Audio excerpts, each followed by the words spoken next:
Saudara yang kekasih, kita akan mendengarkan firman Tuhan pada saat ini. Saya percaya kita semua telah siap untuk mendengarkan firman Tuhan. Untuk itu mari kita akan membaca dari kitab Yehezkiel 47. Yehezkiel 47 ayat yang pertama sampai ayatnya yang ke-12. Saudara, saya akan bacakan ayat-ayat ini. Sebelumnya saya akan memberitahu bahwa judul daripada khotbah saya pada saat ini adalah Hidup Dipenuhi Roh Kudus. Saya akan bacakan. Kemudian ia membawa aku kembali ke pintu bait suci. Dan sungguh ada air keluar dari bawah ambang pintu bait suci itu. Dan mengalir menuju ke timur. Sebab bait suci juga menghadap ke timur. Dan air itu mengalir dari bawah. Bagian samping kanan dari bait suci itu. Sebelah selatan mezbah. Lalu diiringnya aku keluar melalui pintu gerbang utara. Dan dibawanya aku berkeliling dari luar. Menuju pintu gerbang luar yang menghadap ke timur. Sungguh air itu membual dari sebelah selatan. Sedang orang itu pergi ke arah timur dan memegang tali pengukur di tangannya. Ia mengukur 1000 hasta dan menyuruh aku masuk ke dalam air itu. Maka dalamnya sampai di pergelangan kaki. Ayat 4. Ia mengukur 1000 hasta lagi dan menyuruh aku masuk sekali lagi dalam air itu. Sekarang sudah sampai di lutut. Kemudian ia mengukur 1000 hasta lagi dan menyuruh aku ketiga kalinya masuk ke dalam air itu. Sekarang sudah sampai di pinggang. Sekali lagi ia mengukur 1000 hasta lagi. Dan sekarang air itu sudah menjadi sungai, di mana aku tidak dapat berjalan lagi. Sebab air itu sudah meninggi, sehingga orang dapat berenang. Suatu sungai yang tidak dapat diseberangi. Lalu ia berkata kepadaku, sudahkah engkau lihat, hai anak manusia? Kemudian ia membawa aku kembali menyusul tepi sungai. Dalam perjalanan pulang, sungguh sepanjang tepi sungai itu, ada amat banyak pohon. Di sebelah sini dan di sebelah sana. Ia berkata kepadaku, sungai ini mengalir menuju wilayah timur. Dan menurun ke arah Yordan. Dan bermuara di laut asin. Air yang mengandung banyak garam. Dan air itu menjadi tawar. Sehingga kemana saja sungai itu mengalir. Segala makhluk hidup yang berkeriapan di sana akan hidup. Ikan-ikan akan menjadi sangat banyak. Sebab kemana saja air itu sampai. Air laut di situ menjadi tawar. Dan kemana saja sungai itu mengalir. Semuanya di sana hidup. Ayat 10. Maka penangkap-penangkap ikan penuh sepanjang tepinya. Mulai dari En-Gedi sampai En-Eglaim. Daerah itu menjadi penjemburan pukat. Dan di sungai itu ada berjenis-jenis ikan. Seperti ikan-ikan di laut besar.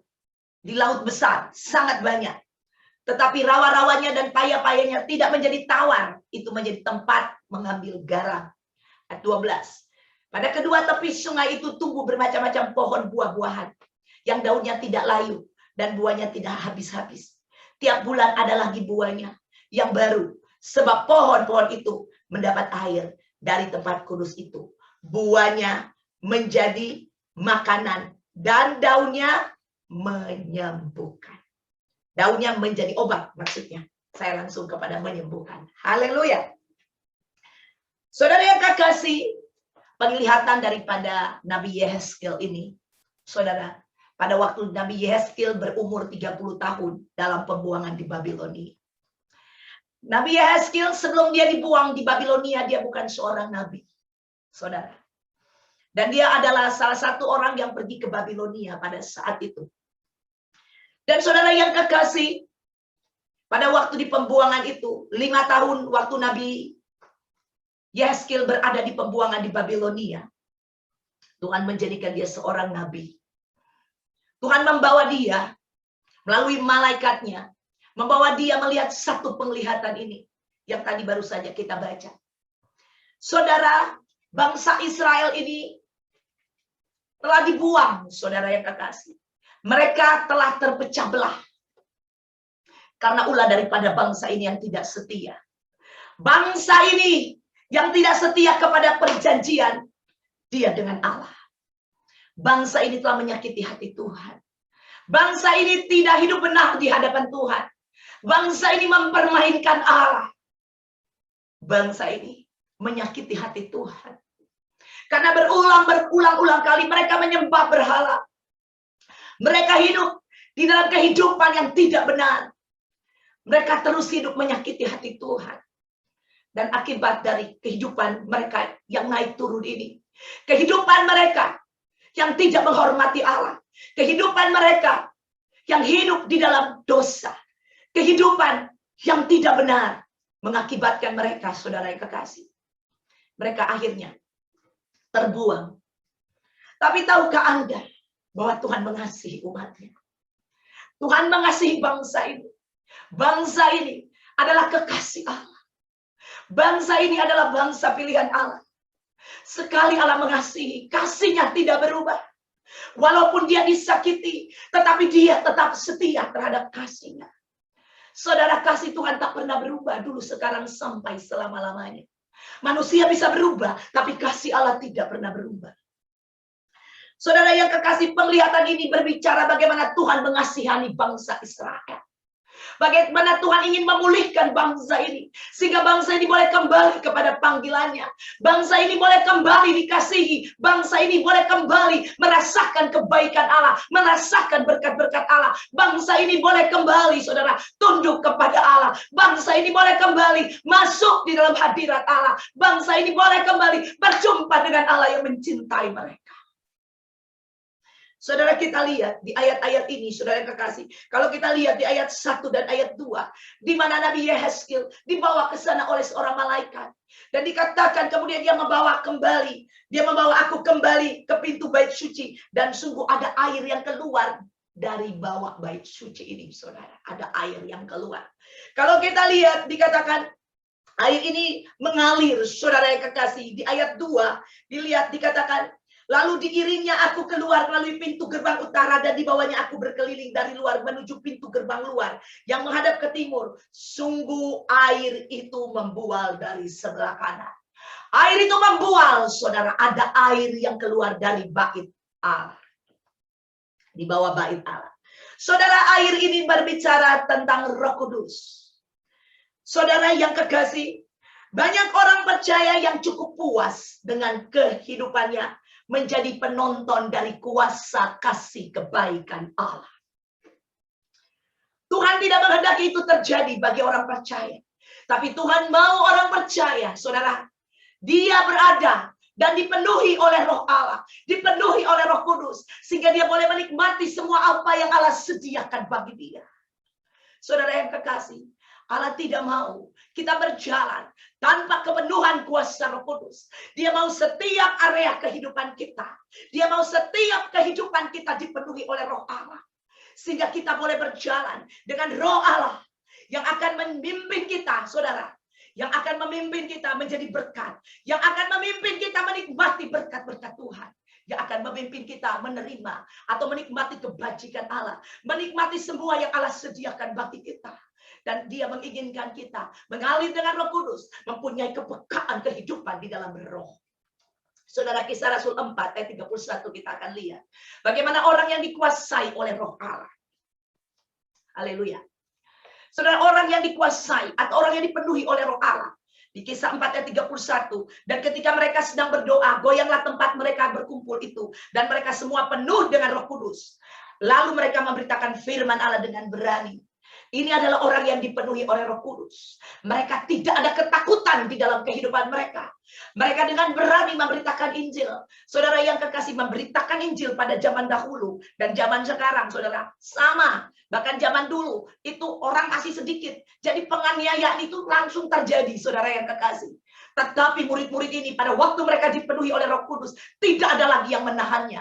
Kalau Anda baca, saudara yang kekasih, 12 murid daripada Tuhan Yesus ini, termasuk Rasul Paulus, saudara yang kekasih, mereka mati syahid, mereka mati dibunuh, kecuali Yohanes, saudara, dia digoreng tapi tidak mati dan dia dapat penglihatan wahyu. Saudara yang kekasih, tapi semuanya mati syahid. Mereka tidak lagi fokus kepada diri mereka, tetapi mereka fokus kepada apa yang menjadi rencana Allah dan kehendak Allah di dalam kehidupan mereka. Saudara, kalau kita lihat lagi di Kisah 7 ayat 55, di sini orang yang dipenuhi oleh Roh Allah. Dikatakan, tetapi Stefanus yang penuh dengan Roh Kudus menatap ke langit lalu melihat kemuliaan Allah, dan Yesus berdiri di sebelah kanan Allah. Saudara yang kekasih, kita lihat bahwa pada waktu orang dipenuhi oleh Roh Allah, Stefanus ini dirajam oleh batu kalau Anda baca kisah ini. Karena dia menyaksikan tentang firman Allah, dia menyaksikan tentang Tuhan. Saudara, dan dia mulai dirajam pakai batu. Dan Stefanus ini, saudara, sementara dia dirajam, dia tidak bilang stop, jangan lemparin saya. Tidak, saudara. Tapi roh yang ada di dalam dia, bekerja di dalam dia. Dia semakin berani memperkatakan firman Allah. Dan dikatakan, saudara yang kekasih, dia sedang melihat anak Allah, saudara yang kekasih. Ini sangat powerful. Ini luar biasa, saudara yang kekasih. Apa yang terjadi dengan Stefanus, saudara yang kekasih. Di mana kemuliaan Allah, dia bisa lihat, dia bisa mengalami kemuliaan Allah. Sehingga kemuliaan Allah yang memenuhi dia, mengalahkan segala penderitaan, mengalahkan segala situasi, mengalahkan segala keadaan. Inilah orang-orang yang dipenuhi oleh Roh Allah, saudara yang kekasih. Saya hanya cuma ambil 2 ayat ini, karena pembahasan saya saat ini sangat banyak, saudara. Dan saya berdoa, biar saya dapat merangkum ini dia, saudara, dengan sangat singkat, dengan waktu yang diberikan kepada saya tentunya.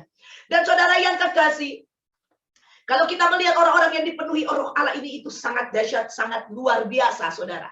Dan kalau kita bicara tentang sungai itu, tadi saya sudah katakan, sungai ini adalah Roh Kudus, saudara yang kekasih. Roh Kudus itu adalah Roh Allah. Haleluya. Sungai ini mirip dengan sungai yang mengalir di Taman Eden. Kita bisa baca di Kejadian 2 ayat 8-10, tapi tidak usah Anda buka, Anda catat saja karena waktu. Dan sungai air kehidupan di Yerusalem baru dikatakan di Wahyu 22 ayat 1 dan 2. Dan di kitab Sefanya, di Sefanya 14 kalau nggak saya 8, itu dikatakan air yang mengalir dari takhta Allah. Dan juga saudara, sungai ini juga mirip dengan sungai yang disebutkan oleh Yesus, yaitu di Yohanes 7:38, saya bacakan. Yaitu barang siapa percaya kepadaku, seperti yang dikatakan oleh kitab suci, dari dalam hatinya akan mengalir aliran-aliran air hidup. Air hidup ini adalah Roh Kudus, saudara yang kekasih. Dan berkat-berkat yang Roh Kudus bawa buat kehidupan kita. Tahukah Anda bahwa Roh Kudus ini, dia yang akan menggenapi, dia yang akan memprovide, memenuhi semua janji-janji Allah dalam kehidupan kita. Semua apa yang sudah Allah lakukan di atas kayu salib, yaitu Yesus lakukan di atas kayu salib. Yesus berkata, it is finished, sudah selesai. Dan semua yang berkat, semua saudara yang Tuhan sediakan bagi kita, sudah tersedia bagi kita. Dan Roh Kuduslah yang ada di dalam kehidupan kita, yang tinggal di dalam kita, dia akan membuat semua itu termanifestasi di dalam kehidupan kita. Nah, kita akan baca sekarang tahap pertama daripada khotbah pada saat ini, saudara yang kekasih. Ada 4 yang akan kita bahas pada saat ini, yaitu di mana Tuhan sendiri, saudara yang kekasih, yang akan mengukur kita bagaimana dengan kehidupan kita, kehidupan, tentunya kehidupan kita hari lepas hari, kehidupan kerohanian kita. Saudara, ini akan diukur oleh Tuhan sendiri. Karena Tuhan ingin memulihkan bangsa Israel. Tuhan ingin memulihkan kekasih jiwanya, saudara yang kekasih. Dan Tuhan juga ingin memulihkan kita, umatnya, calon mempelainya dia. Amin. Supaya kita hidup berjalan di dalam kemenangan lepas kemenangan. Dia tidak mau kita berjalan di dalam kekalahan, tapi dia mau kita berjalan from victory to victory. Boleh beri kemuliaan bagi Allah. Haleluya. Saudara yang kekasih, kalau perlu beri kemuliaan, tak usah disuruh-suruh. Amin. Dia ada di tengah-tengah kita saat ini. Haleluya. Saudara yang kekasih, kalau kita menyadari, saudara yang kekasih, bahwa kita harus mencapai tingkat kepenuhan daripada Roh Kudus. Saudara, kalau Anda tidak mencapai tingkat ini, hidup Anda akan naik turun. Untuk itu kita akan lihat yang pertama, tahapan yang pertama, kita buka di Hezkiel 47 ayat 3. Ini level pertama, sudah terkasih. Sedang orang itu pergi ke arah timur dan memegang tali pengukur. Saudara, orang ini pergi dan memegang tali pengukur di tangannya. Dia mengukur 1000 hasta dan menyuruh aku masuk ke dalam air itu. Yehezkiel disuruh masuk ke situ. Maka dalamnya sampai di pergelangan kaki. Ini yang pertama, level pertama adalah tahapan level pergelangan kaki. Saudara, mengalami jamahan kuasa Roh Kudus itu adalah indah. Tetapi jangan lupa, level ini adalah level yang paling rendah. Berbicara tentang pergelangan kaki, itu berbicara tentang kaki ini bisa kemana-mana. Kaki ini bisa berlari kemana-mana. Saudara yang kekasih, berbicara air itu tadi saya katakan adalah Roh Kudus. Saudara yang membawa berkat-berkat daripada Allah, membawa semua penggenapan yang sudah terjadi di Calvary.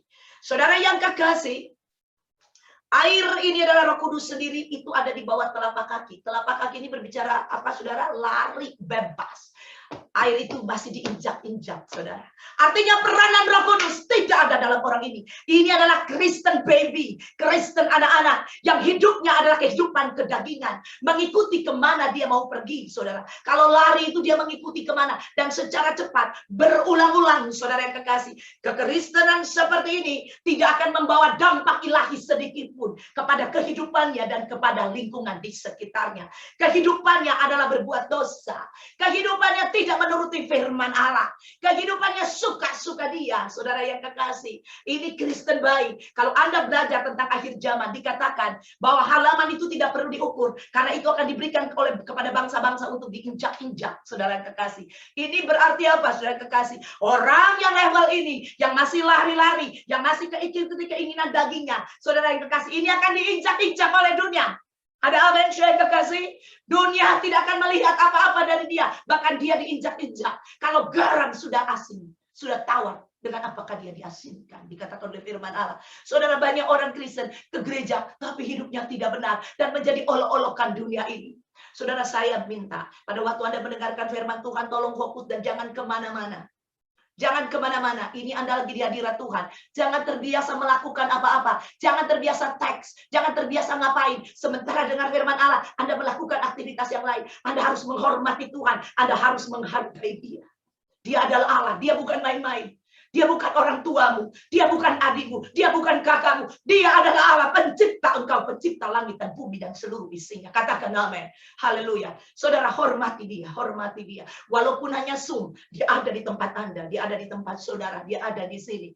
Saudara yang kekasih, firman Tuhan datang pada hari ini, kita buka hati untuk mendengarkannya. Dan hanya orang-orang yang mau buka hati, saudara, Tuhan akan berbicara. Tuhan akan melakukan perkara yang ajaib bagi kehidupannya. Saudara yang kekasih, buka hati adalah yang kita mau bertobat. Lihat kehidupan kita. Apakah kehidupan kita ini masih dalam tahap pertama ini?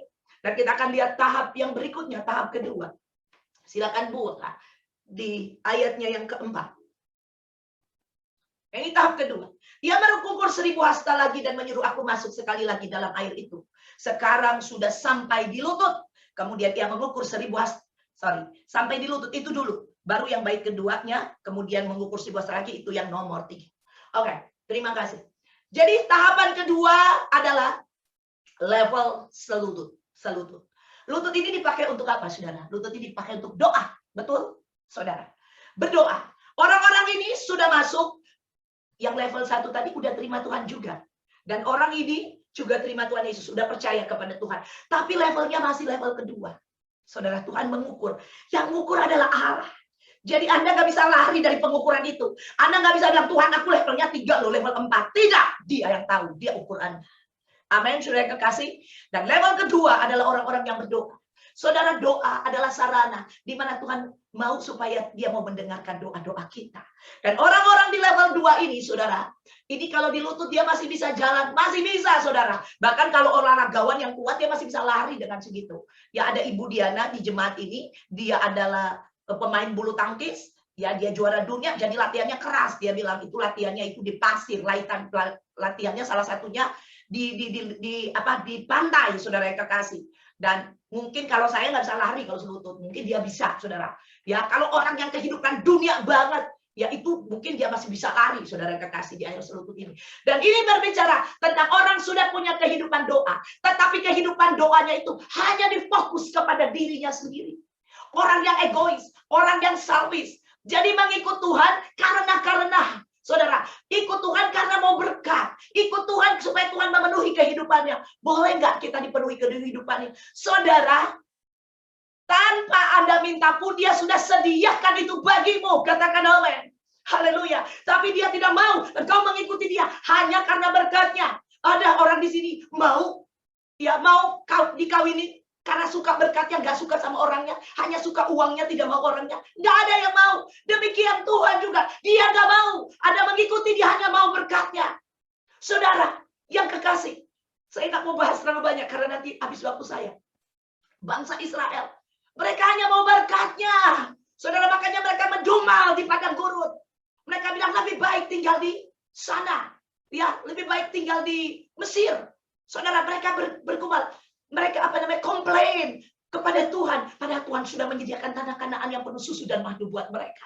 Saudara yang kekasih, mari saudara yang kekasih, di ayat di level kedua ini, di mana dipakai lututnya hanya untuk mementingkan kepuasan dagingnya. Ini saudara menyakiti hati Tuhan. Saudara yang kekasih, orang-orang seperti ini mengikut Tuhan karena ada maunya. Dia memberikan persyaratan, saya mau mengikutmu, saya mau melayanimu kalau ada ini. Kalau enggak gimana dong Tuhan? Kadang-kadang kita beralasan. Tetapi tahu enggak saudara? Tuhan tahu walaupun alasanmu engkau hiasi dengan perkataan-perkataan yang baik. Dia tahu hatimu. Ya, dikatakan bukan apa yang dilihat manusia, tapi Tuhan melihat sampai kedalaman hati. Saudara, saat ini kita mulai terbuka di hadapan Tuhan. Sementara berkhotbah, terbuka karena dia sedang mengukur kita. Haleluya.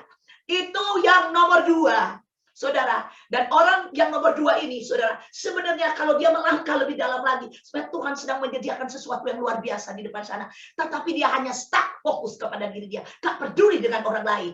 Kehidupannya hanya dia, keluarganya, anaknya, istrinya, suaminya. Saudara, orang tuanya hanya fokus orientasi ke situ. Saudara, Tuhan gak pernah berorientasi hanya kepada dirinya sendiri. Kalau Bapa berorientasi hanya kepada anaknya, dia tidak kirim Yesus buat kita. Katakan amin. Haleluya. Haleluya. Dia berorientasi kepada saudara, kepada kita-kita. Dia mengasihi kita. Ya, dan dia mau merelakan anaknya mati, anak satu-satunya. Di sini ada yang punya anak 1 dan rela mati. Punya anak 10 aja kita nggak rela mati buat orang lain. Tapi dia merelakannya untuk kita. Saudara yang kekasih, makanya Tuhan tidak suka orang selfish, orang egois, hanya mementingkan dirinya sendiri. Dan ini terjadi. Doa hanya buat diri dia. Bangun pagi untuk dia, untuk dia, untuk dia. Sehingga tidak pernah bersyafaat untuk orang lain. Ya doa aja nggak pernah doain orang lain, gimana kita mau berbagi hidup kita, waktu kita dan semuanya. Yang berikutnya nomor 3. Kita tetap di ayat 3 ini, 4 maksud saya. Kemudian dia mengukur yang bagian B. Ia mengukur 1000 hasta lagi dan menyuruh aku ketiga kalinya masuk ke dalam air itu. Sekarang sudah sampai di pinggang. Saudara, air sudah sampai di pinggang. Tingkat selanjutnya adalah level sepinggang. Level sepinggang ini, saudara, berbicara tentang hati. Pinggang ini dekat dengan hati. Berbicara dengan hati. Di level ketiga ini adalah orang-orang yang sudah punya hati kepada Tuhan. Orang-orang yang sudah melayani Tuhan dan sudah melayani orang-orang di sekitarnya. Ya, kalau di gereja ini kita ada namanya cell group, di situ ada namanya cell leader, pemimpin sel, ya, di mana mereka menjadi gembala-gembala di sana untuk mengayomi domba-domba di sel-sel grup yang ada, saudara yang kekasih. Nah, seperti itu, mereka udah berhubungan dengan orang lain, sudah ya mempunyai ladang pelayanannya, mereka itu jiwa-jiwa, saudara yang kekasih. Dan orang-orang seperti ini juga adalah orang-orang yang telah memberi dirinya kepada orang lain. Ya, jadi bukan hanya memimpin sel. Kalau memimpin sel mungkin, oh ini gampang banget buat kita ya. Kita review firman Tuhan didengar saat ini dan kita bawain. Tetapi bukan hanya seperti itu. Tetapi kehidupannya udah membawa dampak bagi orang lain. Kehidupannya untuk sudah menjadi berkat buat orang lain. Sudah menjadi perpanjangan tangan Allah bagi orang lain. Nah, ini level yang ketiga. Jadi sudah berorientasi kepada orang lain. Bukan hanya dirinya sendiri, saudara. Tetapi level ketiga ini, saudara, sudah punya hati. Tetapi belum punya keberanian untuk maju ke depan, untuk menyerahkan totally kehidupan mereka. Masih ada keraguan di dalam kehidupan mereka. Masih ada pertanyaan-pertanyaan yang keluar di dalam diri mereka. Masih meragukan kemampuan Allah. Terkadang masih meragukan. Terkadang sometimes masih meragukan kemampuan Allah. Sehingga tidak bisa pergi dan jebol. Saya nggak bicara pemimpin-pemimpin. Di sini, cell leader di sini, level ketiga yang tidak punya seperti itu. Saudara, baik Anda jemaat atau level ketiga ini dia, saudara, bisa Anda sudah dipenuhi oleh Roh Allah. Amin. Ya, tadi saya cuma mencontohkan, saudara yang kekasih. Jadi saudara yang kekasih tidak mau pergi lebih jauh lagi. Tidak mau memenuhi panggilan Allah secara penuh dalam kehidupannya. Hanya stuck jadi di situ, saudara yang kekasih. Nah, ini seperti ini. Masih mengikuti kehendaknya karena ada keraguan di sana, ada kebimbangan di sana. Padahal punya hati, sudah punya keinginan. Tetapi pada waktu mau dipakai, pikirannya jalan, saudara yang kekasih. Nah, ini level ini, saudara. Dan yang Tuhan mau adalah level 4. Kita akan pergi ke level 4. Kita akan belajar di Yehezkiel 47 ayat 5. Dikatakan sekali lagi yang mengukur 1000 hasta lagi. Sekarang air itu sudah menjadi sungai di mana aku tidak dapat berjalan lagi. Sebab air itu sudah meninggi sehingga orang dapat berenang. Suatu sungai yang tidak dapat diseberangi. Haleluya. Tingkatan terakhir dalam level ini adalah tingkatan berenang. Saudara yang kekasih, level ini adalah level berenang. Saudara kenapa harus berenang? Karena dia udah nggak bisa tapak kakinya lagi. Dia udah nggak bisa injak. Saudara di sini, saya percaya semua kita di sini pernah pergi ke kolam berenang. Ya, at least pernah pergi ke kolam berenang. Kalau tidak suka pantai. Saya suka kebetulan dengan air. Dan setiap summer pasti saya suka pergi ke beach. Ya karena corona aja saya tidak pergi, saudara yang kekasih. Anyway, pergi mungkin ya waktu itu pergi. Lupa, forget it. Jangan, nggak usah bahas ini. Oke, tapi saya suka pantai, saya suka air. Dan saudara kalau airnya masih sedada, kita masih injak itu. Kita masih injak tanah. Dan kita masih bisa berjalan. Tapi emang pelan. Seperti itu dia ya. Kalau di kolam berenang kita bisa rasakanlah flat ya. Tanahnya, floornya itu rata. Kalau di seperti turun kan. Kalau di beach, di pantai. Nah, masih bisa berjalan. Tetapi air ini dikatakan di mana sudah bisa berenang.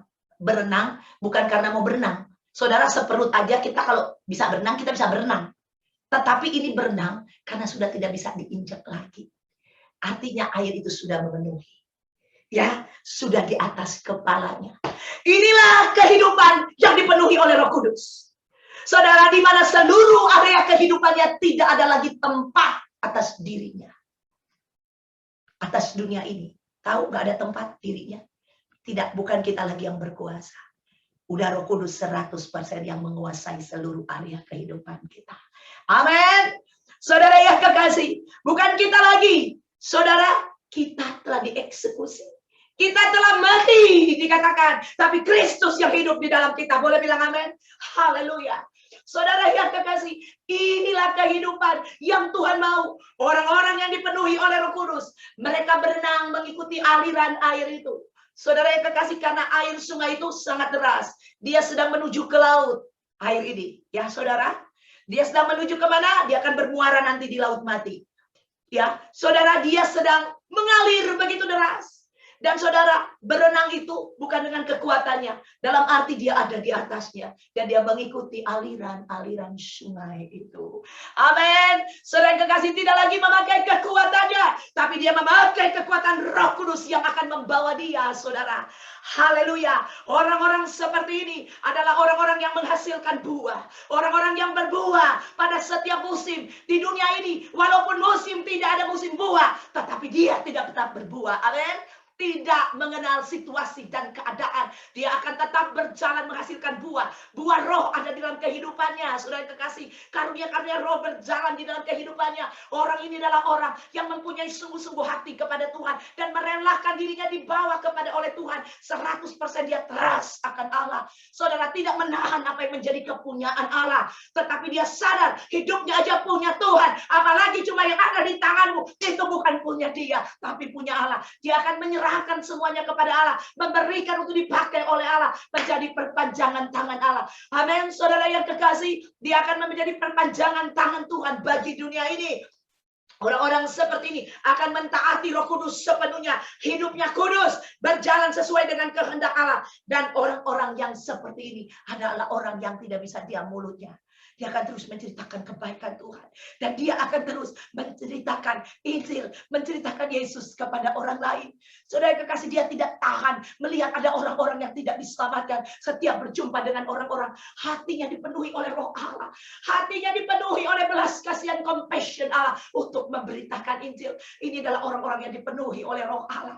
Dia mengikuti aliran sungai itu. Dia mengikuti kemana Holy Spirit membawa dia. Orang-orang yang dipenuhi oleh Roh Allah. Hidupnya akan penuh dengan sukacita. Hidupnya akan penuh dengan damai. Hidupnya akan penuh dengan kemenangan lepas kemenangan. Jangan Anda anggap, waduh tersiksa banget orang seperti ini ya. Sudah tidak punya hak. Saudara, orang yang seperti ini adalah orang yang berjalan sesungguhnya dari kemenangan pada kemenangan. Kalau dia diberkati, saudara, dia nggak hidup fokus kepada berkat. Tapi dia tetap hidup fokus kepada Allahnya. Amin, saudara. Kalau dia diberkati bukan untuk hanya diri dia sendiri, tapi dia tahu hidupnya ini menjadi berkat buat orang lain. Ada amin, saudara kekasih. Ini orang seperti ini. Dia tidak menahan apa yang menjadi kepunyaan Allah. Dia tidak menahan apa yang harus dia beri. Hidup ini kita adalah kepunyaan Allah. Firman Allah berkata, baik hidup maupun mati kita adalah milik Allah. Boleh beri kemuliaan bagi Allah. Haleluya. Dia akan berjalan dengan kepercayaan penuh kepada Allah. Tidak bimbang, tidak ragu, tidak takut. Saudara yang kekasih. Ini adalah level 4. Ini yang diinginkan oleh Tuhan. Dia akan hidupnya melayani Tuhan. Dia akan memberikan dirinya untuk melayani Tuhan. Bukan menahan hidupnya. Bukan berhitung kepada Tuhan. Tidak. Waktu-waktu dia sadari adalah waktunya. Adalah milik Tuhan. Saudara yang kekasih.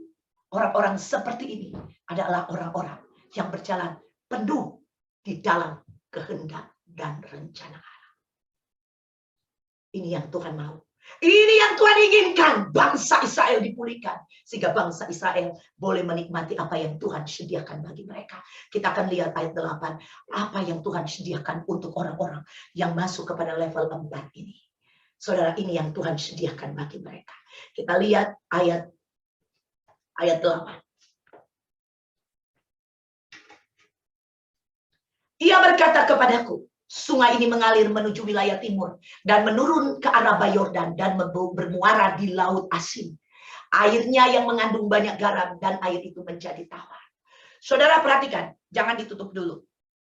Dikatakan di sini bahwa airnya menjadi tawar.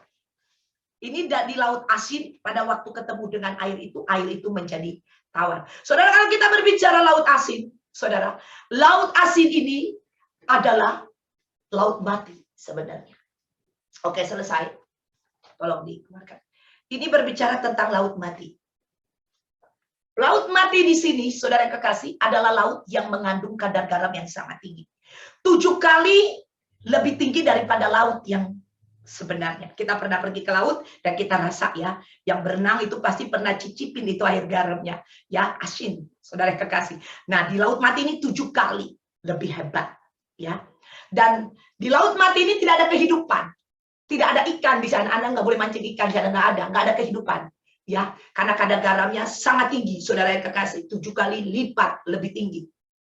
Nah, saudara yang kekasih, di laut mati ini dikatakan pada waktu air itu datang, ya, air ini bermuara di laut mati, sehingga apa?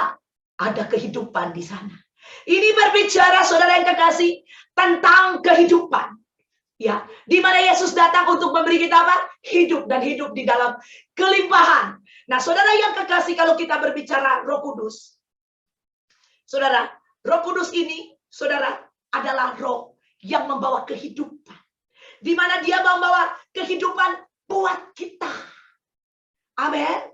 Yesus datang supaya kita memperoleh hidup. Dan hidup bukan hidup yang biasa, tapi hidup yang penuh kelimpahan. Dan Tuhan mau, dia menunjukkan kepada Nabi Yeskel, dia ingin ini yang terjadi di bangsa Israel. Bangsa yang sudah mati, bangsa yang sudah menjauh dari Allah, bangsa yang sudah terpencar dari Allah. Saudara, dia mau bangsa ini kembali kepada dia. Sehingga air kehidupan itu akan mengalir di bangsa ini. Amin, saudara yang kekasih. Dan dikatakan, saudara, kalau kita berbicara tentang sungai ini, saudara yang kekasih, ini sungai-sungai ini dia adalah sungai dari Allah atau Roh Kudus yang mengalir, di mana kita ada di dalamnya, saudara. Ini berbicara tentang kehidupan kita, di mana ada kita, yaitu yang dipenuhi oleh Roh Allah. Di situ ada kehidupan. Katakan amin. Haleluya. Yang mati akan hidup. Orang yang punya pergumulan bukan tambah merosot, tapi pada waktu berjumpa dengan kita, dia mengalami jamahan Allah, dia mengalami jalan keluar. Orang yang hidupnya suka omongin orang, kalau ketemu dengan kita mereka diam, saudara yang kekasih. Orang yang bertemu dengan kita, ada kuasa Roh Allah bekerja. Kalau yang sakit disembuhkan, nanti saya akan buktikan apa yang akan terjadi nanti. Kita akan lihat berkat-berkat yang Tuhan sediakan bagi mereka. Saudara, ini ayat 8, semua yang mati dihidupkan, saudara, sehingga mereka ini akan melakukan, daerah ini akan dipenuhi dengan berkat-berkat Allah, dengan kebajikan Allah, dengan kasih Allah. Kita akan lihat nanti, saudara yang kekasih, di ayat selanjutnya. Saudara, kita akan buka ayat selanjutnya. Inilah berkat-berkat Tuhan. Inilah apa yang sudah Allah kerjakan bagi orang-orang, yang akan Allah kerjakan bagi orang-orang, saudara, yang hidupnya dipenuhi oleh Roh Allah. Coba tolong buka dulu ini. ayat 9 sampai ayat yang ke-12.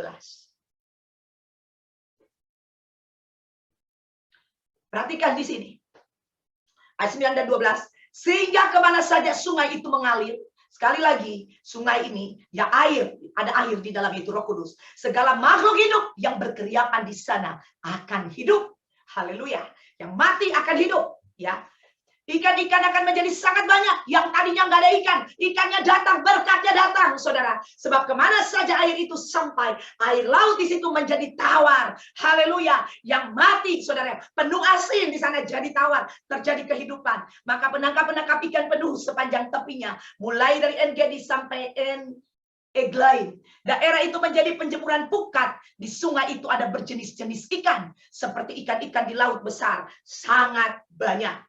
Saudara yang kekasih, bukan hanya daerah yang dilewati oleh sungai tersebut menjadi subur atau mendatangkan kehidupan. Kita lihat lawatan Allah memulihkan umatnya. Saudara, di tanah yang didiami mereka. Ya, dikatakan ayat 11, tetapi rawa-rawanya dan paya-payanya tidak menjadi tawar. Itu menjadi tempat mengambil garam. Saudara, produksi garam di sana. Dan ayat 12 kita lihat, pada kedua tepi sungai itu tumbuh bermacam-macam pohon buah-buahan yang daunnya tidak layu dan buahnya tidak ada habis-habis. Saudara, ini berbicara pemulihan Allah. Sifatnya menyeluruh, tempat kematian menjadi kehidupan yang berkelimpahan, buah yang berlimpah di sana, saudara yang kekasih. Haleluya. Dan kita lihat, saudara, ada kelimpahan di sana. Ini berbicara tentang makan, minum, pakai, berbicara tentang segala hal, saudara yang kekasih. Kita lihat, yang daunnya tidak layu dan buahnya tidak habis-habisnya. Saudara, tidak ada habis, berkat Allah itu mengikuti bangsa ini, mengikuti umat percaya, mengikuti kita, saudara yang kekasih, yang dipenuhi oleh Roh Allah. Dikatakan tiap bulan ada lagi buahnya yang baru. Saudara, kalau di Indonesia gajiannya setiap bulan, benar saudara yang kekasih? Saudara, setiap bulan dikatakan itu selalu berbuah baru, saudara yang kekasih. Saya bukan hanya berbicara tentang gaji, tentang uang, tetapi di dalam segala hal, buah di sini juga berbicara tentang apa? Tentang buah roh, buah penginjilan, saudara yang kekasih. Ya, sebab pohon-pohon itu mendapat air dari tempat kudus itu.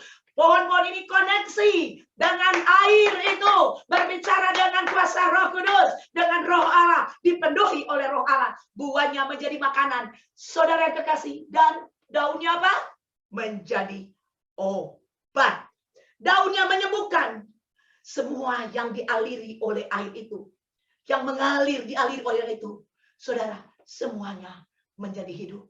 Tanah-tanah diberkati. Tidak ada lagi yang mengalami yang namanya, saudara, panceklik. Semuanya subur. Amin, saudara kekasih. Kalau kehidupan kita dipenuhi Roh Allah, ini membuktikan, saudara yang kekasih, bahwa Allah itu benar-benar adalah sumber kehidupan. Amin. Saudara yang kekasih, jangan kemana-mana. Saudara, izinkan hidupmu dipenuhi oleh Roh Allah.